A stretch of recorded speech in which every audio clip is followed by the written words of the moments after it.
उपजिल्हा रुग्णालयात dialysis centre.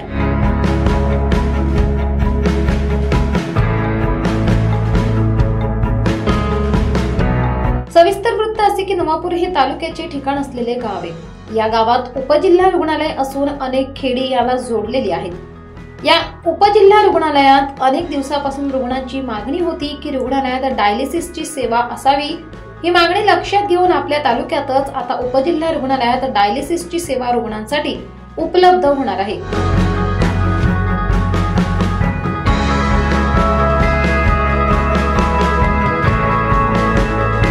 धकाधकीच्या जीवनात आरोग्य संदर्भात अनेक समस्या निर्माण होत आहेत।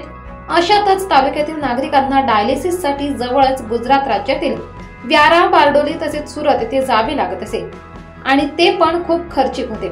आता ती समस्या लवकरच दूर होणार आहे, कारण आपल्या नवापूर शहरातील उपजिल्हा रुग्णालयात डायलिसिसची सेवा रुग्णांसाठी उपलब्ध करून देण्यात आली आहे आणि लवकरच कार्यान्वित होईल। नवापूर रुग्णालयात लवकरच उपजिल्हा रुग्णालयात येत्या 15 दिवसात अद्ययावत असे डायलिसिस सेंटर HLL कंपनी मार्फत सुरू करण्यात येणार असून 8 मशिनरीद्वारे डायलिसिस सुरू झाल्यावर अनेक रुग्णांना तालुका स्तरावर सुविधा उपलब्ध होणार असल्यामुळे बाहेरगावी जाण्याची धावपळ थांबणार आहे, अशी माहिती वैद्यकीय अधीक्षक डॉक्टर अनिल गावित यांनी आमच्या चॅनलशी बातचीत करताना सांगितली आहे।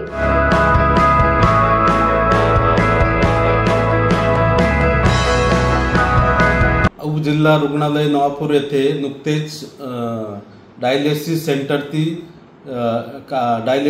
कार्यान्वित झालेले असून जवळपास 8 डायलिसिस मशीन आपल्याकडे उपलब्ध झालेली आहे आणि त्यांचे इन्स्टॉलेशन सुद्धा झालेले आहे आणि 4 ते 5 स्टाफ त्यासाठी उपलब्ध झालेले असून सदरची डायलिसिस सेंटरची जबाबदारी HLL या कंपनीकडे देण्यात आलेली असून जे काही पंचक्रोशीतील नवापुरातील जे रुग्ण असतील डायलिसिससाठी त्यांना या 10 ते 15 दिवसामध्ये ही सेवा दिली जाणार असून सर्व गरजू जे रुग्ण असतील त्यांनी या आरोग्य सेवेचा लाभ घ्यावा असे मी आवाहन करतो। हॅलो नवापूर न्यूज साठी संपादक प्रेमेंद्र पाटील, नवापूर।